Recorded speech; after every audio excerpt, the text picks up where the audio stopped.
Okay, guys, we're gonna start. All right. Yeah. Okay, so thank you for forgoing all the fancy stuff that's going on today. I love Impossible a lot. That's when you clap. Oh gosh, that was fun. Okay, with me, I'm gonna let my panelists introduce themselves. We'll start with you, Victoria. Yeah, as KP said, I'm Victoria, or BCM1824, and I am an artist with KP. Okay. Give her, yeah.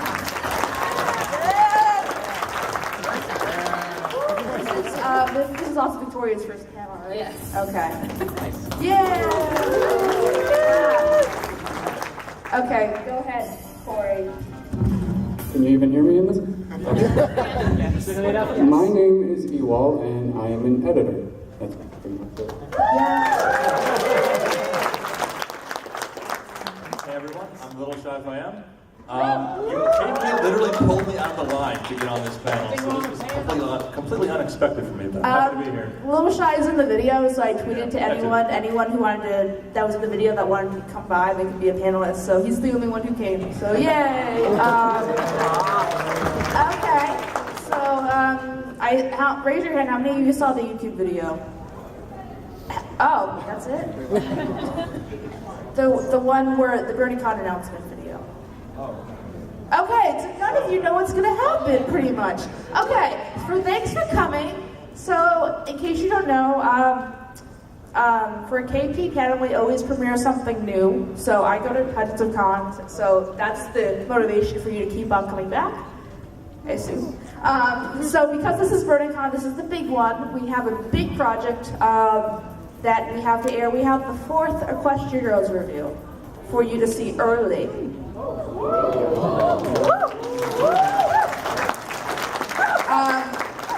Yeah, it's long. It's about 20 minutes. It has cameos from him, Black Griffin, who else? Silver Quill, Dr. Wolf, Brody Dance Party, and Fire Team Harmony. So the whole video is about 20 minutes long. It is, just a forewarning, it is the clean version, so I naturally say some bad words sometimes in my videos, but this is this family-friendly version, so I think you put the yay for Fluttershy every time I curse, right? I just put a bunch of squeeze. Oh, you put squeeze, okay. So, not that I curse that often, but just a forewarning. So the other video that will be online probably in the next couple of weeks. We're trying to catch up with the season, so it'll be online when it's most convenient.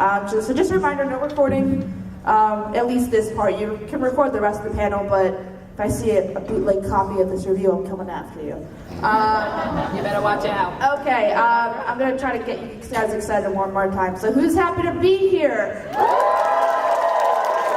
Okay, there you go. And just a forewarning, I don't know if this concept told you, but we have no cards going around, so we'll do this. We'll do kind of a YouTube PowerPoint of how to do YouTube videos, what to do, and that's where Little Shy can also talk about that as well. I didn't have them on here, just the lulz.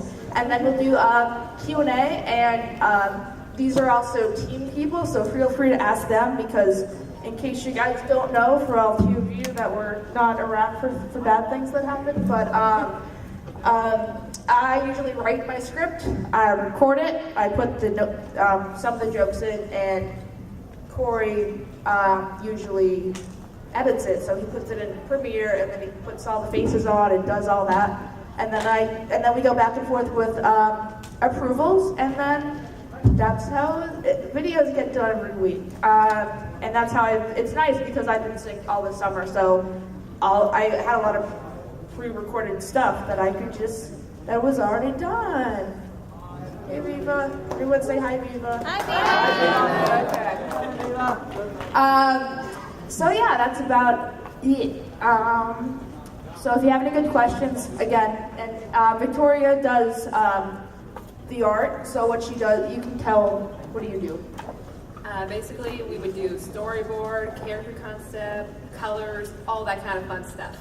So for the more, the bigger projects like Perspective and John Delancey, we have a couple of other ones that are not the standard style. So those are where the artists and the animators. We have 4 departments. We have musicians, artists, animators, editors, and then me. We have another animator, but she's running late. So, but these are the only people that can make it to the con. But the team's pretty big. Okay, you don't want to hear me talk. Let's watch the video. You don't want to hear me talk. Let's listen to me talk. I mean, you're not wrong. It's not the perfect pair. I just released the Discord video today, or yesterday, and people were like, this isn't the perfect pair. I'm just like, what do you want from me?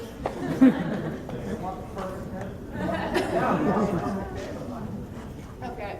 And another reason we're showing this early before I'll shut up and let me talk, is this has all 4 departments in it, so this is a bigger project. So we have an animation opening where you'll see. And then the standard review, so the editor, we have an original underscore of the whole review. So that's original music. And then we have artists doing things like the storyboards and the credits. Fun stuff, you'll see. Okay, no further ado. Welcome to the review where I talk about the 4th Equestria Girls movie, and I can't do this. Let's start over. I don't like this episode of movie. It's a bad movie, and you should feel bad when watching it. Well, glad I got that out of the way. And let me go into more details about why I feel this way and why you should feel this way too. First of all, I do think this story is a tad uninspiring, to say the least. The basic plot revolves around the humans named Seven going on a class trip thanks to the funds they raised through that car wash I guess they had.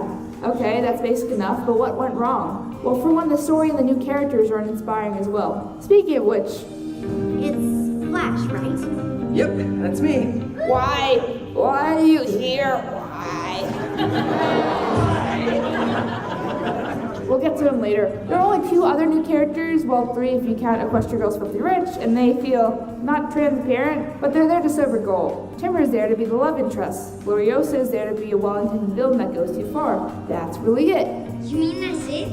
We see signs of death with Gloriosa's motivation and Timber's ties to the family camp, but again, that's really it. They are there to serve a goal and purpose. Compare them to other members of the main cast and see the difference. Describe the following Legends of Evergreen characters without describing what they look like, what kind of costume they wore, or what their profession or role in the movie was. Describe this character to your friends like they ain't never seen any Equestria Girls movie. The more descriptive, the stronger the character, right? Sunset Shimmer. I think she worries a lot about what people think. Reformed bad girl. Known for doing a lot of harm at one point, but everyone likes her now. She was a unicorn. She's the group's focus. She keeps them on track when they'd rather give in to distraction. But after her fall, she became a lot more humble, a lot more teachable, a lot more friendly, a lot more open. And now she's a person. She's an atoner. She's regretful, and the writers continuously remind you of that. And she was evil, and now she's not. Gloriosa Daisy. She is definitely a character that... Gloriosa Daisy. I remember her. I hate these rules. She's like one of those people who work with children or like preteens and they gotta fake that happiness. That is her, and that's really all there is to her. Gloriosa Daisy.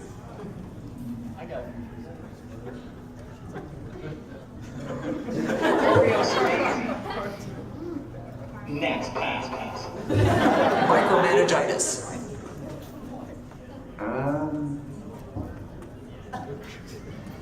I have nothing to say. Twilight Sparkle. Meek, timid, socially awkward, way more stressed out about things. I mean, we're meant to feel sorry for her. Replacement Twilight Sparkle is a lot like real Twilight Sparkle. She is doubting herself, like Sunset Shimmer did. She's very curious. She's very interested in figuring out how the world around her works. Timber Spruce. He's a nice guy. Socially awkward. His only social experience is luring young girls into his camp in the middle of nowhere. That about covers that, I think. That's really all I can say about him. He's a nice guy. That's his entire character. He has a personality, I bet. 90% of his actions online are just making advances. He's the nice guy that one of the characters is supposed to fall in love with. Nice guy? You know what? I can't even describe his role in the freaking film. He is the replacement Flash, who is somehow even more unlikable. She's very grounded in reality and very reliable. Honest, she's very hardworking, she's super dedicated to her family and her friends. She's a person who wants to handle everything from the ground up. She has a funny accent, I guess. She's honest. Background character doesn't matter. Next. Applejack is a strong, independent orange woman that don't. You can't Be rich. I don't know, it's just... He's financially motivated, but deep down inside he seems caring enough. There is nothing to him. He's not a character. He's just there. He reminds me of all the other characters I just described, in that I can't describe him. Let's see, a broke tenant overstay their welcome, so I don't think he's all bad.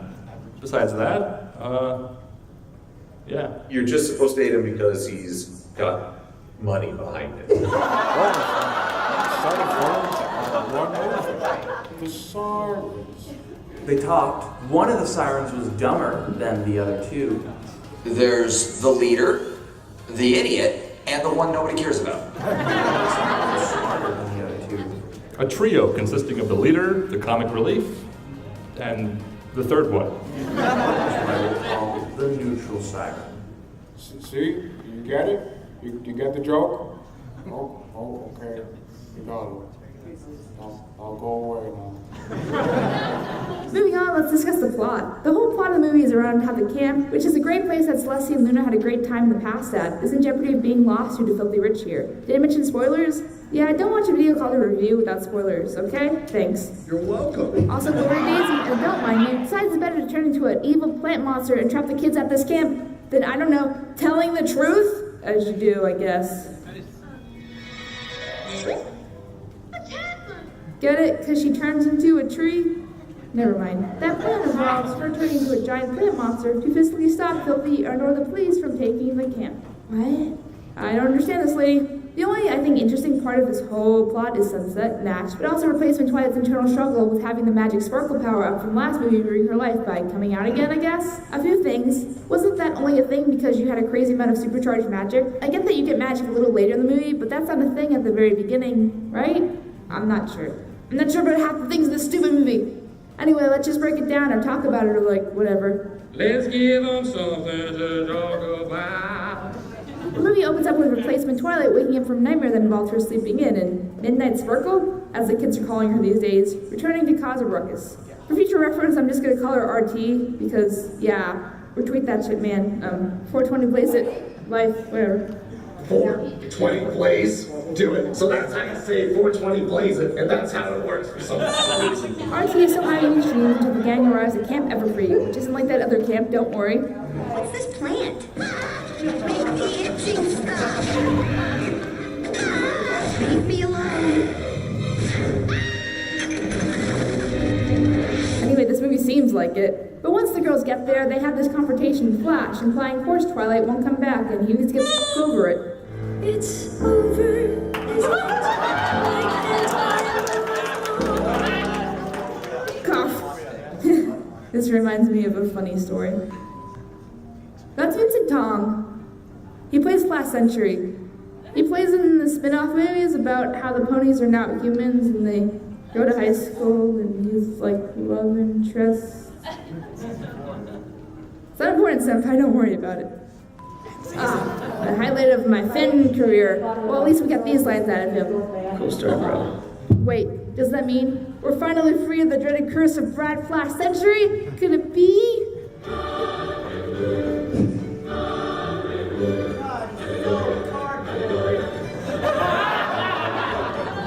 After that, we officially meet our new characters. Gloriosa Daisy, the camp's director, and her older brother, Brad 2.0. I mean, Timber's Bruce. Ugh. Think of me as the narcissist, who should always be invited to fun things. We're off to a great start. It's not true, send help. Anyway, we get the setup and the implication that Gloriosa is trying a little bit too hard to make everyone happy. Also, oh God, really? Anyone else picking up on a little tension between Gloriosa and her brother? They're not the only one with tension. Hey-oh. The girls get their own assignments and, oh my God, I'm going to die. Also, space is gonna give me nightmares. Right, so Timber is implied to be older since he staffs the camp. Like 18 older. And Twilight's still in high school. FBI should be knocking on his door in a minute. You can't see it, but I'm trying. That's a second wrong. And then comes the most one-dimensional addition to this whole movie. Man. Yes, man.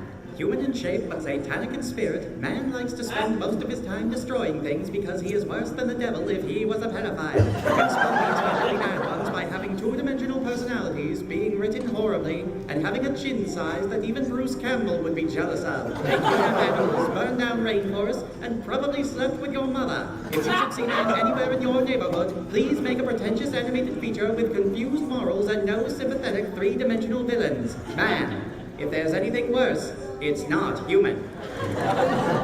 Why is Filthy Rich even a villain? In the show, he's implied to be a partner with the Apples and a good salesman. So are you saying you just made him a villain just because your story needed an easy scapegoat in the form of a greedy businessman? Oh, that's what you're saying. Right. After the girls get assigned their tents, oh, this happens. See how my villain light works? Effective, no? Huh? Oh, I guess so. It's revealed that Twilight has special sparkly magic powers for no reason. Okay, there's a reason, but it's not a very good reason. Plus, magic is overrated anyway. See?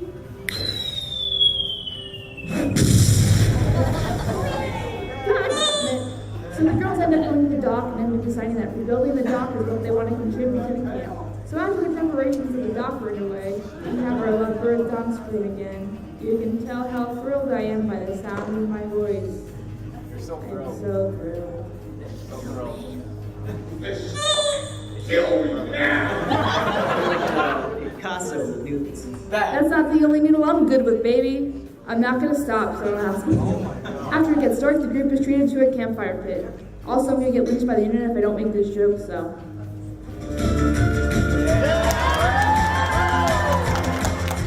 Anyway, Timber apparently has a story. You might as well hug a friend now. That's how scary it is. If it's as scary as your dialogue, I think we'll be good. Timber tells the story of Gaia Everfree. It's fair he threatened his great-grandparents by warning them that the land that they were using for the camp couldn't be theirs forever. Everyone was scared, but please, you guys are teenagers. I assume you'd be more afraid of, like, STDs or something. And then the woodpeckers came. Our D&D campfire stories have been reassuring doubts about Midnight coming back. She even sings a song about it. You see, he lives in you. And are you kidding? It's time to stop this. After that mess, the gang goes rock climbing. And then more superpowers happen. Oh, also, Tweets don't make sense anymore. so after Men 7 get all their powers, Sunset be like, superpowers ain't all that bad, yo. And I agree, I guess. I'm still kind of confused about all this, and let's just talk about this whole marketing ploy. I mean, development of the main 7 getting superpowers. First of all, I think we already went there. Second, and I do mean second, one of my grievances with this movie is how the girls actually get superpowers. Yeah, they do get superpowers, and they're like permanent. In context, we don't get any reason exactly why this happened, except for an implied fluke. I mean, first of all, the girls don't wonder what's up. Sure, they think it's cool, but if I got superpowers randomly, I'd be, freaking out a little bit more, thank you.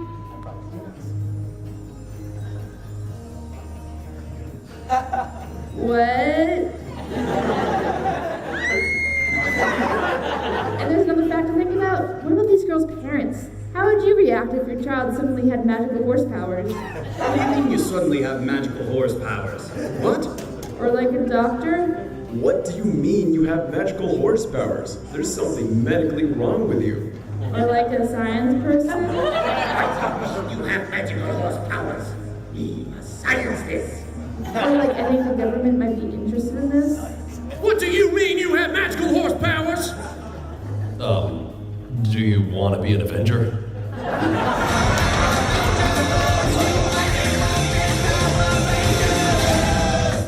This whole superpowers thing just seems like a cheap way for the girls to have their ears and wings and whatever they want, regardless of whether horse Twilight is there. And if you tell me they tried to science it that one time, that was Sunset, not a professional scientist. Thank you. Ugh. So anyway, RT attempts to run away due to all the stuff that's been happening and her feeling guilty about it. Suspicious thing number 23. Sunset convinces RT to stay and explains that it's not her fault, and we get it, but Kimber just has an axe. Flash ain't looking so bad anymore. And oh, come on! No more! Also, this kid's face is just made of memes.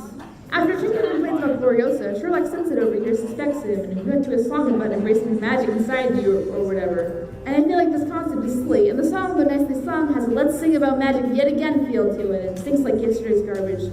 You tried, guys. So Sunset then overhears the conversation about yelling and stories between Timber and Gloriosa, which confirms her suspicions about Timber, and then we meet Flash, who thanks her for her advice and wait a minute. Look, maybe you and me, we could start over as friends. Oh god! Sunset ends up calling Timber, and one phone call later, and oh no, the bad guy is someone different, but still one of the 3 new characters that was introduced in this new movie? I never saw that coming. What a twist! Also understands super magical powers that filthy rich here within the position by the king. So the wise Gloriosa, using her new magical plant powers, does things like make the current campers who I assume already paid for their trip have a good time. Does that raise return customers or something? Didn't Celestia and Luna already say how great of a time they had at the camp? Why would that be a problem? I'm so confused. And now she's going to use her magical powers to physically keep out filthy rich and the current campers, and this totally makes sense. At least some of the effects are cool, I guess. This movie's stupid. Despite some attempts to free the campers, it looks like the convenient new superpower is the only thing that's going to save the day. At first, Sunset would be like, there's no midnight sparkle, you got this, RT. And then be like, oh, there is, but you can still do it! Like, you physically see the horn thing start to appear. And what happens if Sunset was He just seems to be like ringing it, no pun intended, so I'm losing brain power trying to think about this. And then RT's an alicorn? What? How the f*** is she an alicorn? She hasn't mastered friendship. The only thing she's mastered is being a punk chaff this movie. Wait, you guys want to sell toys. Right.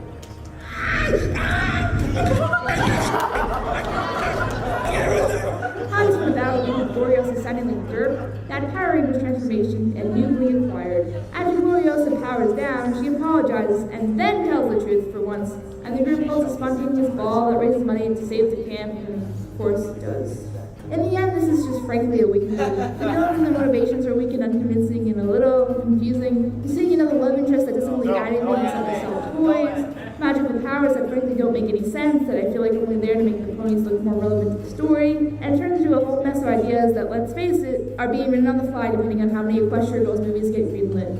I only point these things out because I feel like there can be improvements made to the series as a whole going forward. You can tell which changes are requested by Hasbro and which are from the actual creative team. Like the new boyfriend, and we're using the pony looks, and probably the camp setting as a whole. But the show has always been a balancing act of exploring creativity and storytelling and taking the jam Hasbro shows up their exclusive products that they want to sell. That's how things like Princess Cansky becoming an alicorn, see an older video for that, and it was like the Twilight Corn herself, baby alicorn hellspawn here. And other aspects of the Lydia have become part of the show. The interpretations of the main 6 here are totally weak as well. With the exception of Sunset, everyone just feels like they're serving a baseline goal for their character. Like, I feel like Horse Rarity would never say something so selfish in a decently dangerous situation. I just don't know that I'm quite ready to give up my weekly trips to the spa. But Rarity the horse likes pretty things and girly things and pampers herself, so why not? You also have to remember that these are different characters than the horses. Despite how they look and act, these horses have different worlds, different experiences, and are in high school, so you have to keep these differences in mind and write these new interpretations with these worldviews in mind. And still try to distinguish that they are different altogether. It wouldn't be if someone cloned you as a baby and both you and your clone grew up in different countries. You and your clone have the same tendencies, similar things, but when keeping in mind aspects like culture, experiences, memories, and worldview perceptions, you're not exactly the same person. This is the same case here. I think the story team just wasn't as strong here. Call it a rush project, a small budget, bang for the story, it just comes off as flat. Hopefully we can improve this for the future though, maybe. This is the credits. Guys, clap.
Okay, that's better.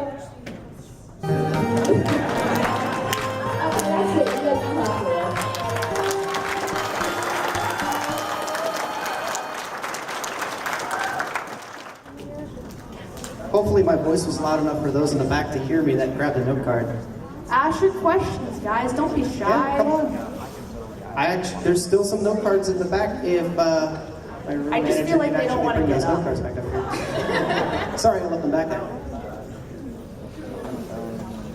It's only 1 p.m. It's not like this is 9 a.m. in the morning. Oh yeah, and if anybody still has pens, I would like those back too. Gotta love trying to save money. You can ask about, I'll be nice, you can ask about upcoming projects, okay? Woo! And ask little shy things too. Josh, you want to come up too? Okay, sure, I guess. He's like, sure. Is there anyone else hiding in the audience that was in the video? Ooh, free water. Okay. You're welcome. Well, with your fiery personality, I think you need it.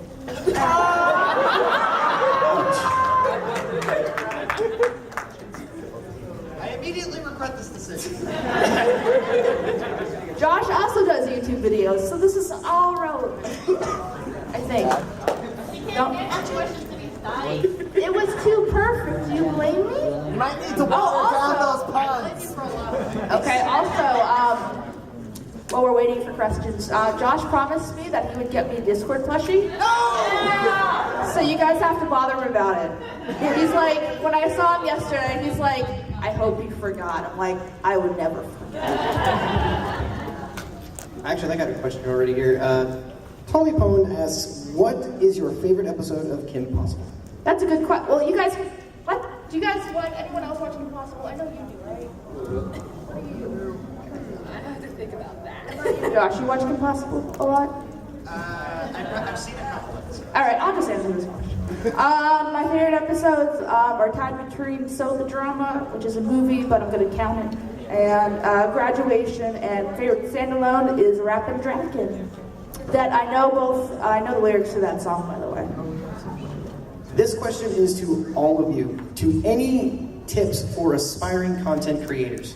Okay, you want to start on Shy, your end? Sure. I mean, within the fandom, it's really just a matter of making whatever content you want to have fun with, and obviously what people want to see. But if you're just going for YouTube pushes you pretty hard, and they want you to do weekly or daily uploads and that sort of thing.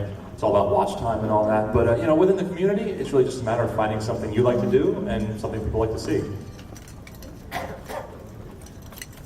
Anyone else?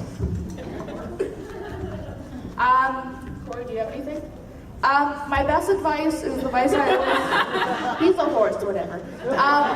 My best advice is do it for the right reasons. There's so many people that either join my team or whatever the case may be for horse fame, to be noticed, to get their opinions out there, and to feel valued.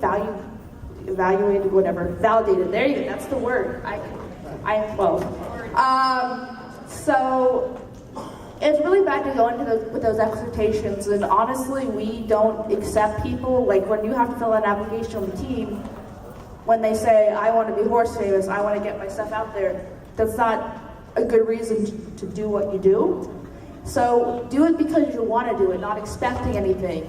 And then if you do get something, then it won't feel like you wasted your time trying to attain something that might not be attainable, if that makes sense. And that's what I started. I just like making fun of myself on the internet, and then it just kind of blew up from there.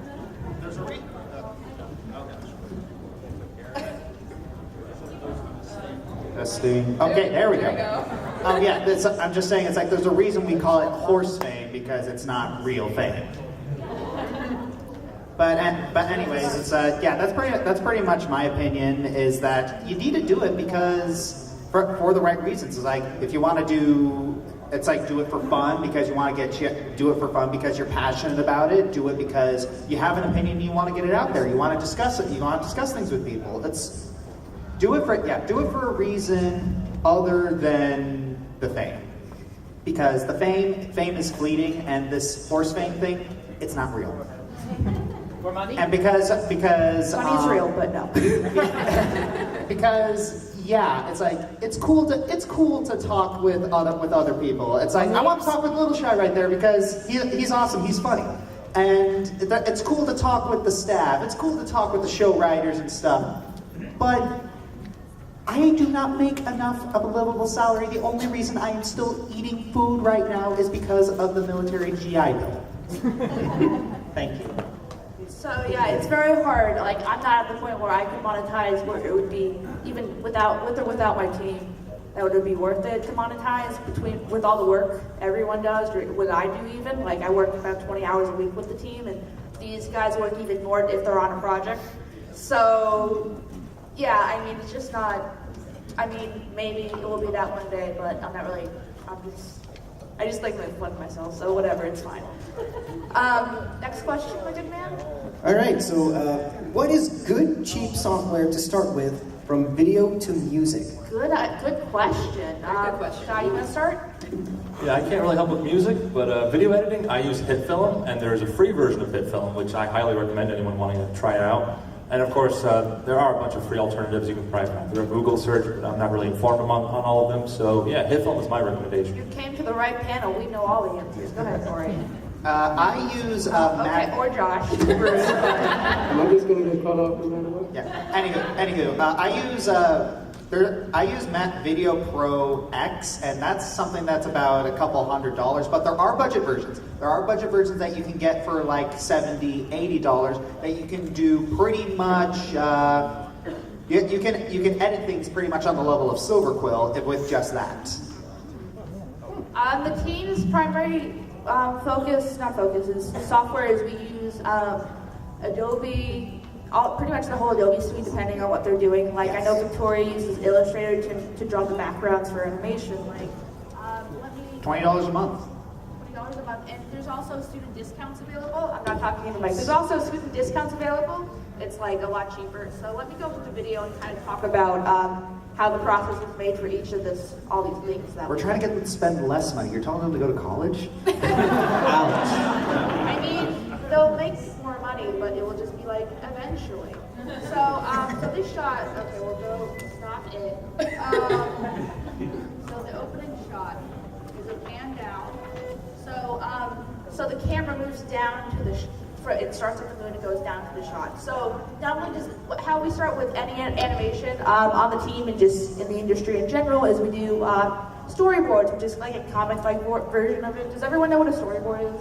For the most part. So it's basically like a rough comic book version. So we can get things like timing down, which is really important. We can start to score the music already.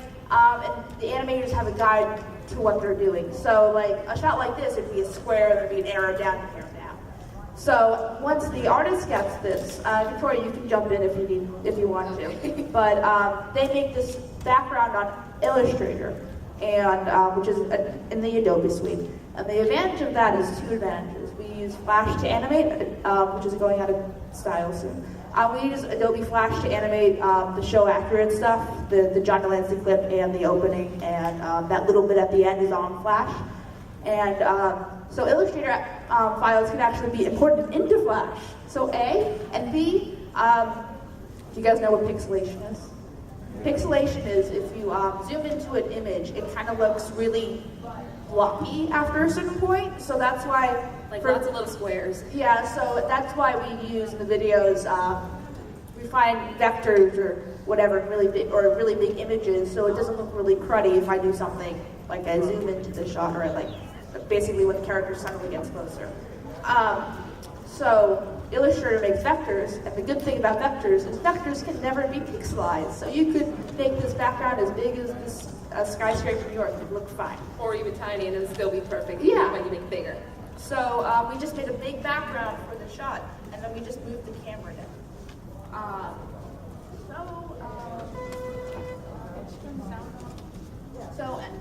And then how this is made, this is again Adobe Flash. We make a puppet, so we make a 360 little version. So 360 model is, so I'm going to use my new toy as an example. So you have, this is called, the front is profile, side view, 3/4, and then, so ideally there's a turnaround, so any angle we want to use the character in, we have. Because if you watch the show, there's a lot of times where it's a 3/4, which is the standard look of the show. There's a lot of times where Pinkie Pie's right in your face, that's a profile. So you never know what the script is going to call for. So usually they'll build the whole puppet, as they're called in Flash, so they can adjust to the script. So that's what we did with her. We used Equestria Girls as a model, and my model for the movie 4 one, and we made it into a puppet. Chloe, not a puppy. Chloe actually animated this. You are a puppy. I am a puppy. I am the best puppy. Yeah, you're a bulldog. Aw, you're a cute little chihuahua over there. Anyway. Hey, chihuahuas are cute. They're very annoying. Rats. You know obviously not the wrong chihuahuas. Oh my god. You know what? For a dachshund, you know what you could be? A hot dog. I'm glad you think I'm hot. So, in case you guys don't know, there's a running joke about how we make fire-themed puns to Josh and he gets mad. Anyway, back on topic. So, boring stuff, how programs work. So that's really it. We do the puppet, and then, so Chloe actually animated the beginning scene, most of it, not all of it. And this shot was not animated by her. This one was actually animated with reference. So a lot of times in animation, they'll film like a run, like them running away to kind of use for reference to make sure the animation here looks realistic. So that's why it kind of has this fast kind of like motion, like it was tracked. And yeah, I have a film degree, but I know a lot about animation. So in case you guys don't know that, I am highly horse qualified. Next question. And we can take those so you don't have to stand there if you want. I don't mind sitting here. Okay. Speaking of animation, Pinky's Cake asks, how long does animating take? Ooh, the cringy. It's long. I already know it's long. It depends really how you animate per se. I've animated before. I don't animate. I've taken one animation class in school, and that's really my experience besides what I know from the team. So I don't animate all my own stuff because I'm horrible. But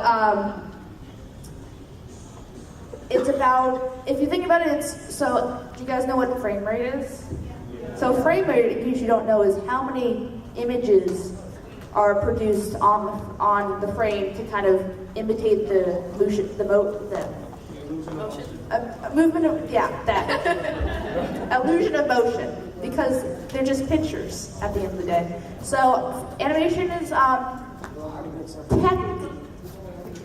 pretty much 24 frames per second. So if you do the math, 5 seconds times 24 is math, so 120. So 120. So that's about, and there's about 60, I think there's about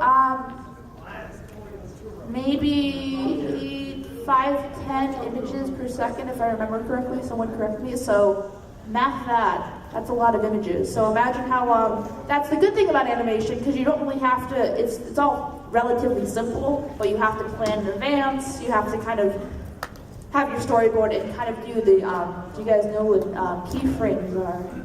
A keyframe. No, don't hit the start button. A keyframe in animation is basically the frames that the movement. So have she's here, and then she goes here, right? So that's the keyframe. And then the in-between is maybe right here. So there's keyframes, in-betweens, and then there's, yeah, and then there's whatever's in between, I forgot the term. In-betweens. Yeah, the in-between. So you move her, and then you draw that one, you draw that one, you draw that one, and then it's going from here to here in a realistic way, and going here to here in a realistic way, and then when you put it together, animation. Yay. So magical. Just learning stuff today. Animation is magic. Okay. Words are magic. All right, next question. Next question says, sorry if this was asked before, but how did you start and how did you find your crew? How did I find my what? Your crew. My crew? Your friends. All right, my friends. So this is the part where we dispel all the rumors that's been floating around, unfortunately. So I decided really early on, about like 6,000 subscribers, that I was like, I want to make a lot more content than I can physically make, if that makes sense. Like, I don't have the time to make a video a week with 60 hours. There's no way. So I started to make a video saying like, hey, I'm thinking of doing a volunteer production crew. Here's the application. You want to apply? So we have a couple bad eggs. Honestly, like I think I'm not gonna dance around it. Probably you guys know what the bad eggs are, but for the most part, people like Corey and people like Victoria do it for the experience, to gain jobs and to put it on their resumes and all that fun stuff. And then I get my content, and I can also put my management experience on the resume. It's mutually beneficial. And then Josh, when Josh kind of reached the same point, he asked me about how to hire people, quote unquote. Well, Josh pays people, I don't, because I'm poor. But so yeah, that's how I do it. And because it is a volunteer production team, stuff happens, which I don't think people realize. It's like Corey's grandma might die, and I hope grandma doesn't die. Okay. But Corey's grandma might die, and be like, I have to take a month off to deal with grandma stuff, which is fine. And that's why we have, another reason why we have so many people, so that things like that happen, which they do happen, then we can kind of pad it. Like, I know Victoria had a similar situation, but yes, so we can feel about that.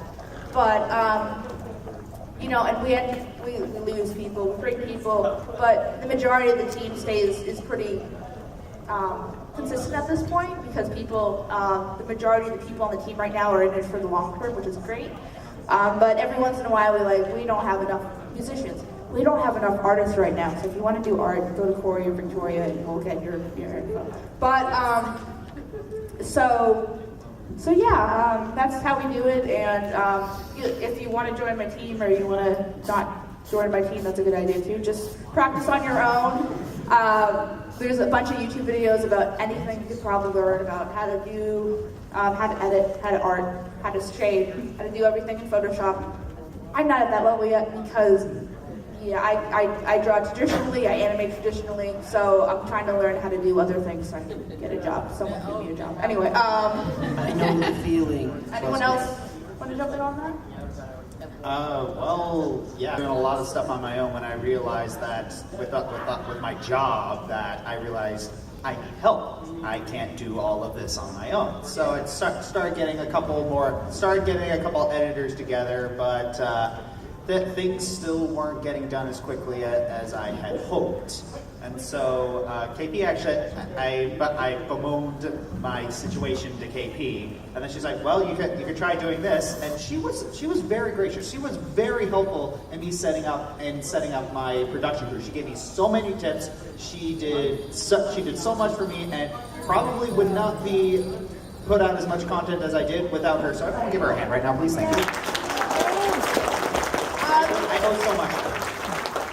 And we have about 10 minutes left. before we jump on the next question, I'm just going to let the production team members talk about why they do what they do. So, to kind of, in case you guys take it away, so, Corey, you go first.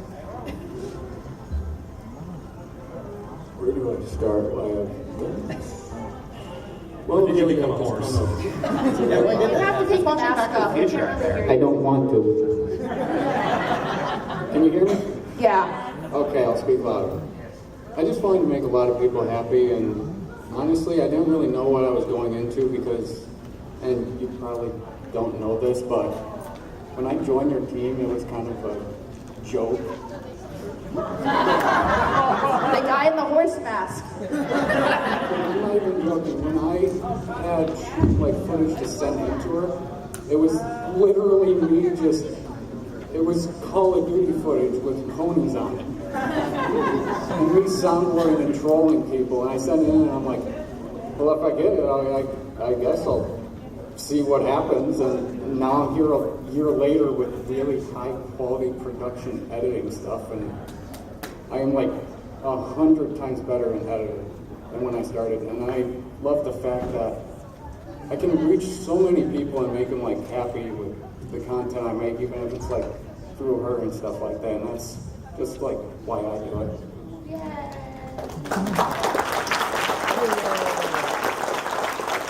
So Victoria hasn't been on the team for quite as long, and she's done, I think, just a handful of stuff so far, but you can kind of go into it why you wanted to volunteer and stuff. Well, originally I am an artist by trade. Like, I have done little projects in time. You probably heard of a project of Daughter Discord. Anyone? All the Lettercord shippers get out now. But anyways, I have learned over the years, like with like doing like that stuff, and I am an artist on there, and I've been working there since episode 1, and I wanted to expand more with my arts because I have been learning animation and art throughout school time, and you can tell right now I am just a nervous wreck and like very, very quiet. Not putting you on the spot, but Victoria's stuff. But yeah, when I joined, and plus another way was to get more into people, knowing more people, and like expanding some friends, because you know, friendship is magic, right? Yeah. Somewhere you need to go. Like, go get some stairs. That's an epic costume, I gotta say. Yeah. I commend you, sir. But yeah, and also Wait a second, I'm the king. I don't have to take this.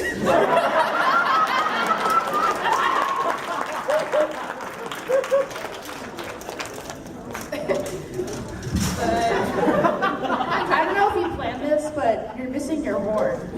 Oh no! Because he lost it. Yeah, anyway.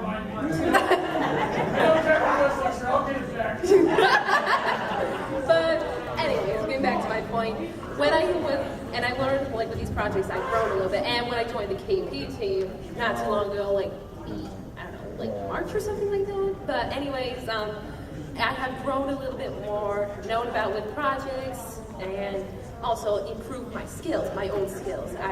If you look back at me like when I was in Daughter Discord first episode, and I would just go like, I hate that art style. I was like cringe at it, but seeing myself now, and this is for any artist, you just improve yourself. You improve yourself all the time, and if you keep working at it and working at it, even if your arm or hand is sore at times, you will give it a little bit of rest, but you will see the perfect results, and when you see people so happy of how your results are, it makes you feel so good.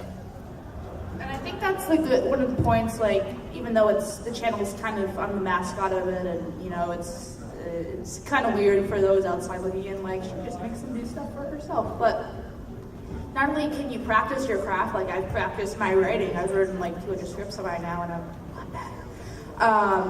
But you can put it on your portfolio, but you can also have a way to present it to people that are going to enjoy it versus just kind of drawing it for a portfolio or just drawing it for yourself, which I'm not saying you can't do those things, but it's just a little extra thing that is kind of cool, I think, just being involved with any YouTube production. And we're doing a fan project panel, so you guys can come to that too to learn more. Yep. That's tomorrow at 1 in this very room. Okay. So that will be only Q&A, so you guys can really ask the hard-hitting questions. Okay, next question, please. And we have about 10 minutes, guys, okay? Do you want the fun questions, or do you want the ones that are still extremely long? Let's do short questions, so we can try to get into more. All right, how many puns can you make about Josh? Should have seen that coming. I mean, if I made too many, I'd be on fire. It would be BronyCon 2012 all over again. And before we start scorching this place, Josh, when are you going to buy Kim a Discord watch? There's been some I like. We're going. You want to? I have to meet someone in the vendor hall after. You want to come with me? We can go shopping. Okay, here's a little more serious question for you. Okay. Guys. How would you find a good start for a project that requires voicing, writing, and music? Good question. Another good question. So the best advice I can give is, there's this thing called a portfolio, and it's not just for art; it's for music too. So practice on your own, because for me, because my primary role is, besides writer, is a producer, which basically puts all the stuff together, is make something so other people can see what you got. Show me what you got. Show me what you got. Anyway, that's a Rick and Morty reference. Yeah, that's the thing. That's kind of the thing about collabs. It's like, I do want to collab with people. I would love to collab with people, but and then there's all these people who say to me, it's like, hi, I don't really have any experience. I don't really have anything, but I would still love to collab with you. It's more like it's a sure way to see that you know what you're doing, in a sense. Like, you don't have to know everything, but you watch your YouTube videos about how to edit audio, stuff like that. So it not only does it help the quality of the videos that we're producing, but it also helps you guys kind of show us what you can do, so we know, like, well, I really need Pinkie Pie voice. The equivalent for that is a demo reel for voice acting, so show me all your voices and all you can do. And my other advice is not only use original voices sometimes, but use, like, don't have Pinkie Pie quoting the show, have Pinkie Pie quoting an original line, so you can do a little of both, actually. So they can, because if the line that you've already heard, you can imitate how Andrea is doing it, but if it's an original line, which is what we'll probably need, you can see how you can take on the character and how you can act versus how you imitate, if that makes sense. So, just kind of try to get your feet wet and learn yourself what you can. Get HitFilm, which is free. Audacity is the free audio program. And get your feet wet a little bit, so we can also trust that you'll deliver your product, because there's so many collabs and so many things. I stopped giving people lines for the most part because I don't want I hate to say this, but I don't want my time. Like, I want to make sure that this project gets done, that I recorded 2 hours worth of audio for it, because, like, the standard script takes about 45 minutes to record, so I don't want to do this. I mean, if it's never going to get done, it's just going to be talking to myself, I know the feeling.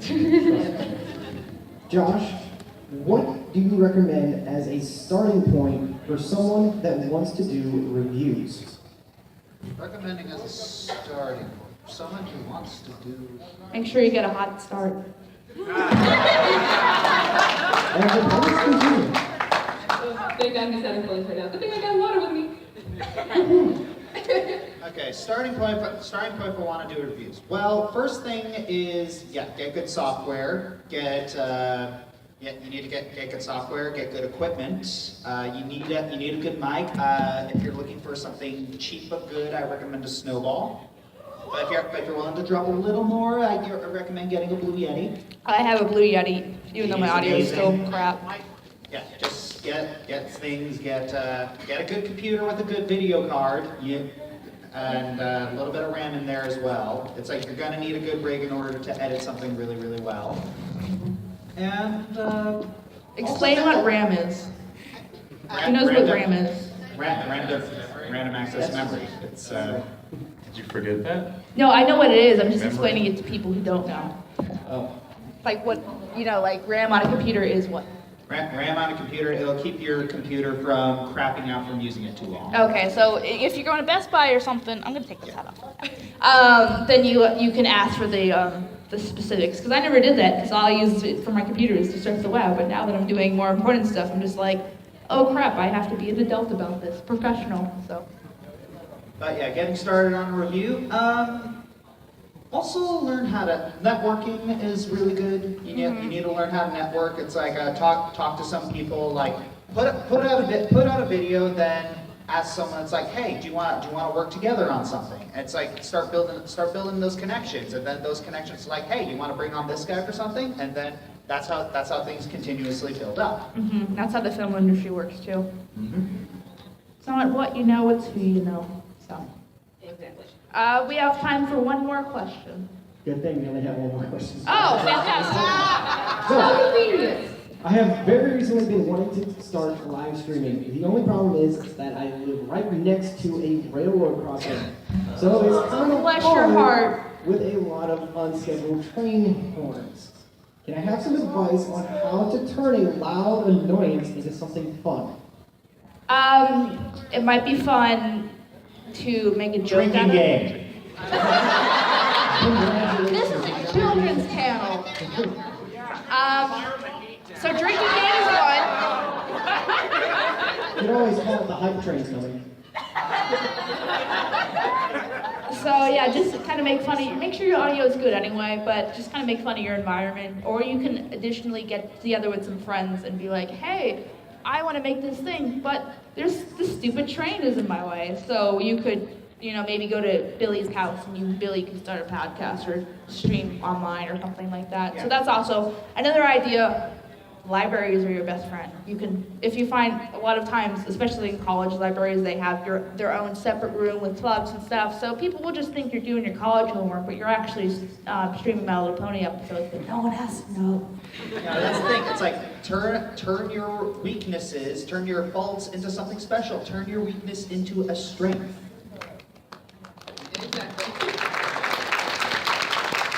Okay, that is it for this panel. Just a reminder that we have the everyone gathers their stuff. Just a reminder we have Anthony's panel tonight at what time is it? 8:30. 8:30 in what room? Star. In the Hall of Stars. So we're going to reveal a new reviewing is Equestria 3, the third part, in case anyone cares. It's an animation. Come to that. And then we'll have a fan project tomorrow. And then if you guys want stuff signed, let us get out of the room. But we'll be in that corner and we'll sign stuff. We'll take pictures.